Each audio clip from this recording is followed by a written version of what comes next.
25শে December দেশের প্রাক্তন প্রধানমন্ত্রী অটল বিহারী বাজপেয়ীর জন্মদিন। দেশের পরিকাঠামো গঠনে তিনি গুরুত্বপূর্ণ ভূমিকা নিয়েছিলেন। স্বর্ণিম চতুর্ভুজের মতো এক অনন্য জাতীয় সড়ক প্রকল্প তিনি উপহার দিয়েছিলেন দেশকে। পোখরানে পরমাণু পরীক্ষা তাঁরই কৃতিত্ব। ব্যক্তিগতভাবে অত্যন্ত সহজ সরল জীবনযাপন করতেন তিনি। 3 বারের প্রধানমন্ত্রী ও রাজ্যসভা লোকসভা মিলিয়ে 12 বারের সাংসদ অটল বিহারী বাজপেয়ীর জন্মদিনে সদৈব অটলে এদিন শ্রদ্ধা নিবেদন করলেন প্রধানমন্ত্রী নরেন্দ্র মোদী ও রাষ্ট্রপতি দ্রৌপদী মুর্মু।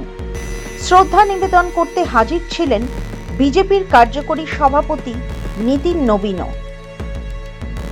श्रद्धेय अटल जी के प्रति पुष्पांजलि नतमस्तक होते हुए अब माननीय उपराष्ट्रपति महोदय जी श्री C.P. राधाकृष्णन जी श्रद्धेय अटल जी को नतमस्तक होते हुए पुष्पांजलि अर्पित करेंगे।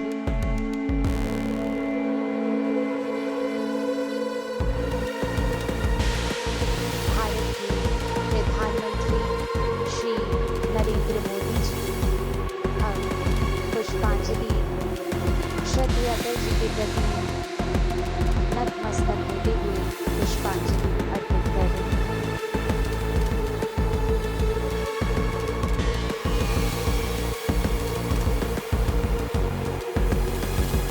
5 দশকেরও বেশি সময় ধরে ভারতীয় রাজনীতির অন্যতম মুখ ছিলেন অটল বিহারী বাজপেয়ী। 2004 সালে তিনি শেষবার নির্বাচনে প্রতিদ্বন্দ্বিতা করেন। 2009 সালে লোকসভা নির্বাচনের আগে রাজনৈতিক জীবন থেকে অবসর নেন। প্রসঙ্গত, ভারতের প্রাক্তন প্রধানমন্ত্রী অটল বিহারী বাজপেয়ী জন্মগ্রহণ করেন 1924 সালের 25শে ডিসেম্বর। 2025 সালে তার 102তম জন্মদিন পালিত হচ্ছে।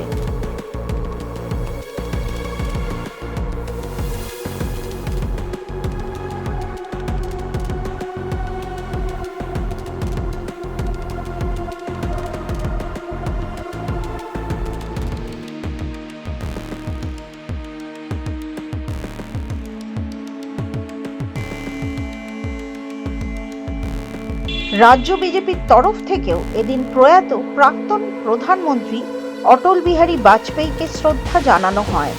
মুরলীধর সেন লেনে তার প্রতিকৃতিতে মাল্যদান করে শ্রদ্ধা নিবেদন করেন রাজ্য বিজেপির সভাপতি শ্রমিক ভট্টাচার্য এবং সাধারণ সম্পাদক অমিতাভ চক্রবর্তী।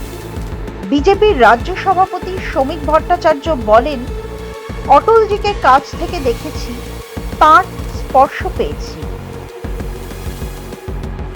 কিন্তু আমরা অটলজিকে দেখেছি, তাকে স্পর্শ করেছি, তাকে প্রণাম করেছি, তার কথা শুনেছি।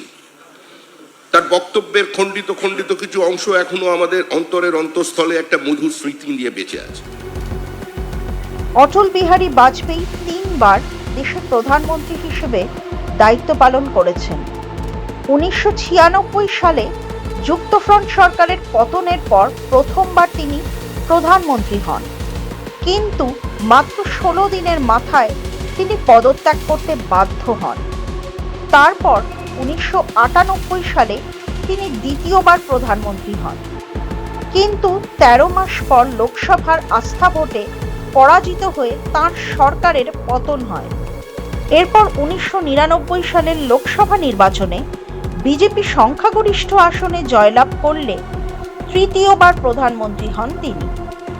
এইবার প্রধানমন্ত্রী হিসেবে পূর্ণ সময়ের মেয়াদ পূরণ করেন বাজপেয়ী।